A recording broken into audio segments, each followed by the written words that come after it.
So my last video did really well. Far better than I expected it to do at all. But it also got a lot of comments. Whilst I managed to get back to a lot of these, I was getting the same questions over and over again, so I probably thought it was best to address it in a different video. If you haven't seen that last video, my basic idea is that I'm building types for a new creature collector. I based this off Pokemon, but I had it be something separate. Pokemon just provides it with a famous type system that we all know, and it happens to have over 1,000 creatures to represent the different themes of the creatures that will make up these types. This is not a critique of Pokemon's typing system. Pokemon is the most successful media franchise in history. They're doing it right. Instead, it's just because I look at it from a different angle. And this to me creates a few problems which I don't want to continue over into my type chart. The first issue that I was faced with is that I didn't want the types to feel too Pokemon specific. Pokemon has 30 years of history where we've got to know and love these types.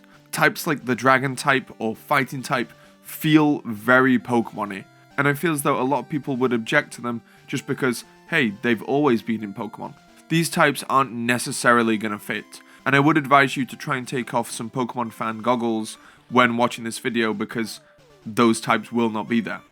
These types fit really well into Pokemon's system because they've fleshed them out for so long, but I don't feel as though they're 100% required.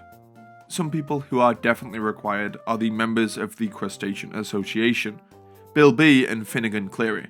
Thank you for your support there, guys. The second issue I had is that Pokemon's types have very varying levels of broadness.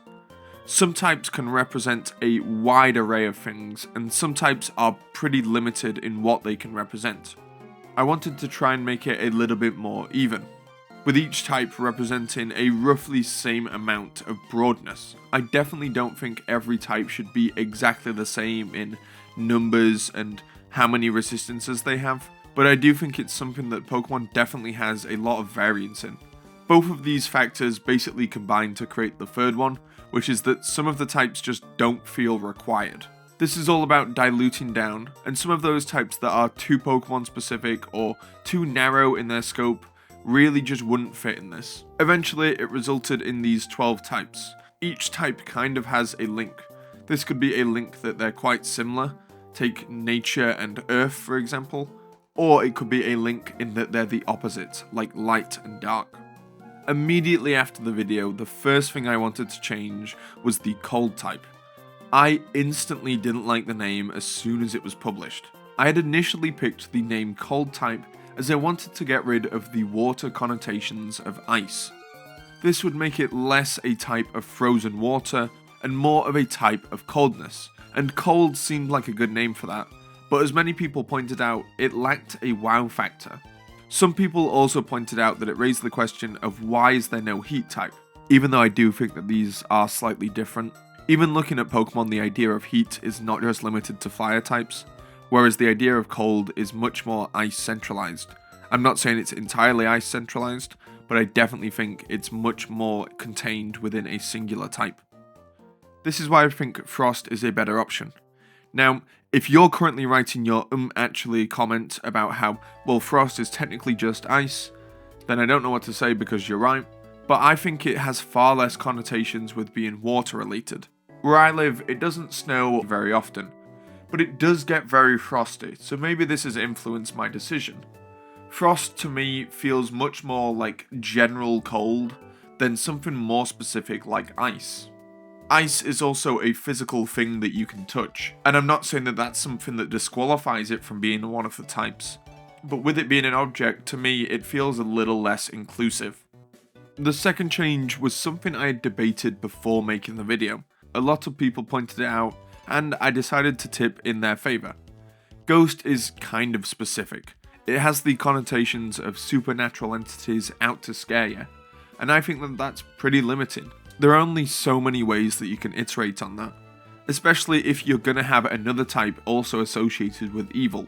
Pokemon definitely does a job of creating good ghost types, but this video is all about creating and opening up the types, so I wanted to make it more of a catch-all for the unexplained. This way the new type could encompass things like aliens, otherworldly creatures, or even some synthetic creatures, and I decided with the name of the weird type.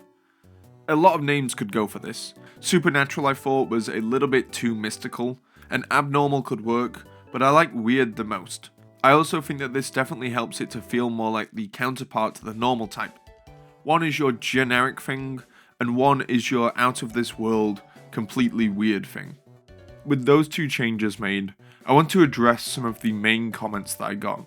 By far the biggest point that people made, and the one that I completely agree with, is that this type chart is very generic.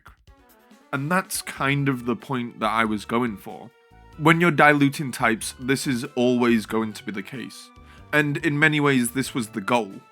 Like I said, some of Pokemon's types feel either too Pokemon-y or not broad enough. So of course the main changes that I'm going to make are to remove the Pokemon-iness and make them more broad, both of these contributing to making them more generic. Remember, this is not a criticism of how Pokemon handles their types. I do have some issues with how they do it, but it's just different styles.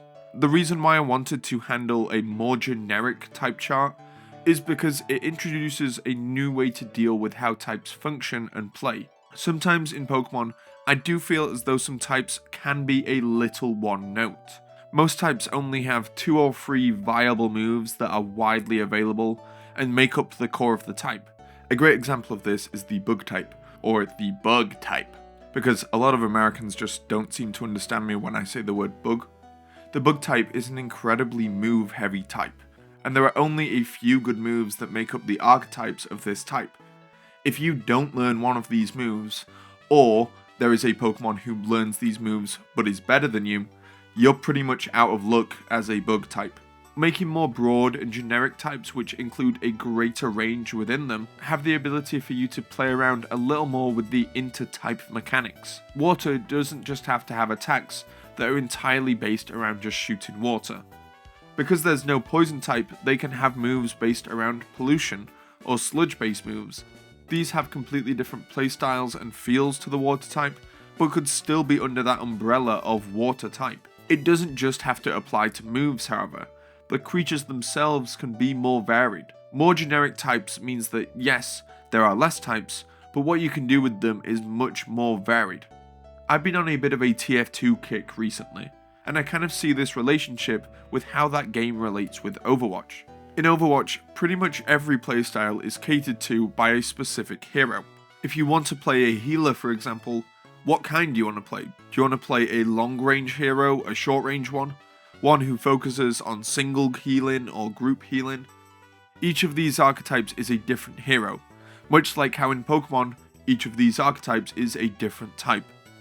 But TF2 doesn't do this. It has far fewer classes, and they are far more generic. You'd think that this would make it boring, if you think that you haven't played TF2, but those classes are able to be played on a spectrum. If you want to play a healer, you have one option, but you can customize him internally. You can make him better at healing at long range, or perhaps make him better at offensively powering one of your teammates. The difference between them is that the variety in TF2 is internal, whereas in Overwatch it's external. Overwatch can't do that because there are simply too many classes for each class to have so many different loadouts, and if they were, they would easily be stepping on each other's toes. In this, TF2's loadout system is kind of like subtypes, something I intend on making much more of a hard feature compared to Pokemon. But this is only afforded by giving each types more room to work with within themselves. Another thing that a lot of people pointed out was that they felt nature was a little bit too broad of a type category. The argument here is that nature could theoretically cover pretty much anything barring a few synthetic creatures, because technically it's all nature, so are we. But, and let me know if this is just a me thing here, if somebody said to me nature, my first thought isn't something like krill, and that's coming from someone who is a crustacean enthusiast. Instead, in this context, it much more refers to plants and plant-adjacent creatures. Temtem, another creature collector, has a similar way of looking at it. A nature type that covers mostly plants, but also a few plant-orbiting creatures like bugs. It's these orbiting creatures that turned me away from type names like grass, flora, or plant. but maybe I'm softening up on the idea. Plant and Flora I think are the better of the options of those three, but I still don't think that they're perfect. Plant is kind of boring sounding in my opinion, and Flora to me feels as though it doesn't really fit name-wise. The main reason why I think my stance has changed on this is how I wanted to categorize bugs. I had previously stated that bugs would go in this type, but I don't think that that's something I'm really planning on sticking with. I'm going to leave that there now because I want to discuss another theme before I explain why I've made that decision. A lot of comments were people asking me what type would X Pokemon fall into, and whilst I answered some of these, it was a question I wanted to avoid because this system wasn't designed to fit around Pokemon's existing creatures, so it wouldn't fit 100% of the time. Remember what my goal is for this. I want to create my own creature collector, so they're not going to be perfect for Pokemon.